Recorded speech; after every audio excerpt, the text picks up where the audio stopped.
Today we're taking another look at the top 5 best comps for you to play in TFT Set 9, recommended by our team of Challenger experts. First up on the list is the most notorious comp of the patch, which is Guns Out, and we've included this in this video for the second week in a row because it's just that strong. The full comp consists of Zeri, Jace, Sejuani, Urgot, Heimerdinger, Senna, Echo and Jinx, and of course you'll be using the Twisted Fate Legend. This is all about the Gunner trait with a lethal backline capable of simply destroying entire enemy boards.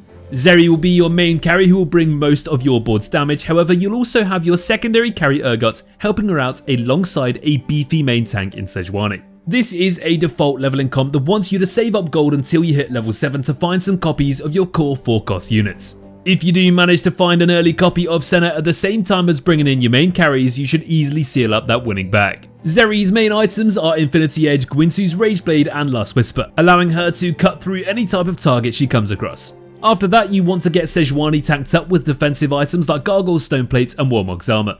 Then you can finish off your itemization with Urgot, and he wants a Bloodthirster and a Titan's Resolve to get the job done. Finding a Gunner Augment will allow you to activate Gunner 6, which will prove how insanely strong this comp can be.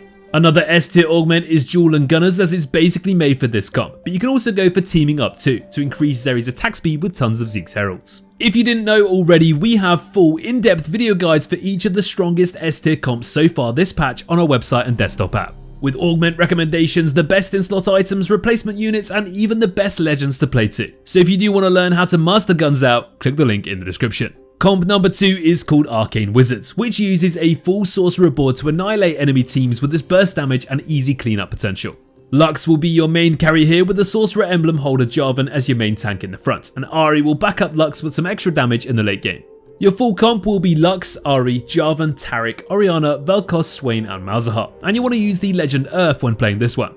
This is another default leveling comp that wants you to save up gold until you hit level 7 to find some copies of your core 4 cost units, Lux and Jarvan. If you do manage to find a copy of Ahri early on too, and you can get that 8 sorcerer trait bonus online, that first spot in the lobby will definitely be yours. So you want to focus on itemizing your main carry Lux first and foremost, and you can use Teemo as an early item holder here.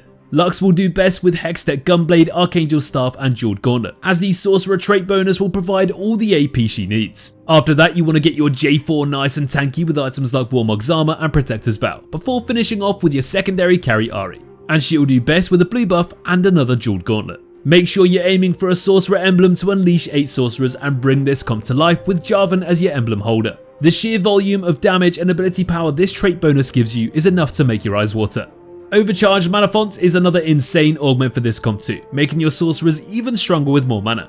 And then there's other options like Magic Wand which will do the trick too. In the number 3 spot we've got a comp called Noxus Empire. This is a pretty straightforward comp that uses a full Noxus team with the 2/3 cost carries Darius and Katarina as your damage, alongside a seriously stacked frontline. You'll also activate 3 Shurima to bring in even more scaling and late game power. Like many comps in this patch, you'll be using the Legend Twisted Fate, and your full comp will consist of Darius, Katarina, Azir, Sion, Nasus, Kled, Swain and Cassiopeia. This is a slow roll comp that wants you to hit level 7 at around the end of stage 3, so you can focus on rolling to find as many copies of your carries Darius and Katarina, and your main tank Swain too, with the ideal scenario to 3-star all 3 of these units. Itemizing your Darius first will be your best course of action, and he loves Bloodthirster, Titan's Resolve and Hand of Justice, which will simply make him clean up boards on his own. After that you want to load up Swain with defensive choices to soak up some heat in the front line, before finalizing the itemization of this comp by gearing up your secondary carry Katarina. She'll do best with another Hand of Justice, a Jeweled Gauntlet and an Arctic Spark. Any Noxus Heart, Crest or Crown on Azir will make this comp even easier to execute, and help it out with some extra scaling in the late game.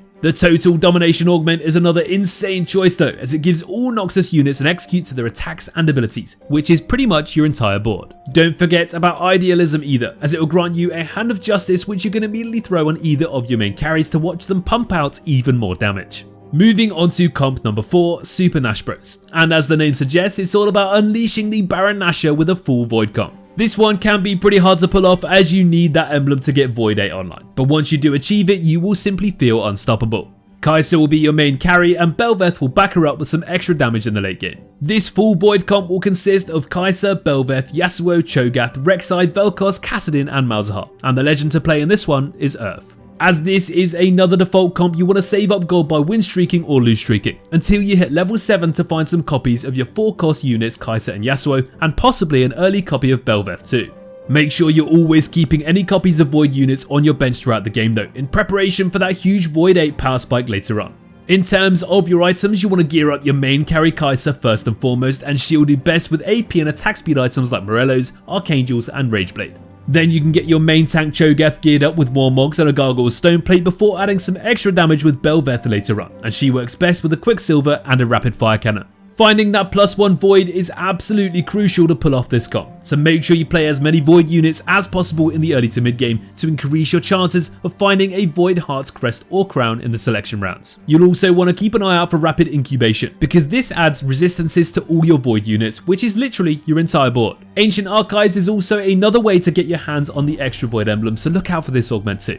Finally, we have Juggernauts, which uses a full Juggernaut team with a huge stacked frontline and Garen as your main damage and attack speed carry. So focusing on 3-starring him is key to taking home that first place. You'll use Jarvan as your main tank and benefit from additional traits like Demacia, Strategist and Multicaster to fill out your board.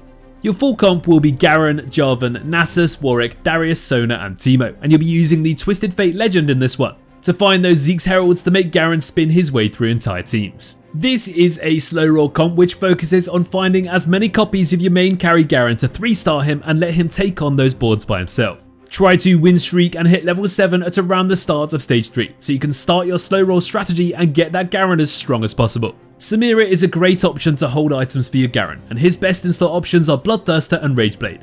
Don't forget you only need 2 items because of the Demacia trait bonus, which will give you a random Radiant item for the next combat. Aside from gearing up your Garen, you want to bolster your main tank Jarvan with items like Protector's Vow and Stoneblade. Your only other priority should be loading up your other frontline surrounding units with as many Zeke's Heralds as possible, to really turn Garen into the final raid boss that he deserves to be in this comp. For augments, obviously you want to look out for any Juggernaut Heart, Crest or Crown. Adrenaline Rush will make your Juggernauts deal more damage, especially when they fall below 50% health, and any form of teaming up will help this comp spike seriously hard with more Zeke's Heralds on your units.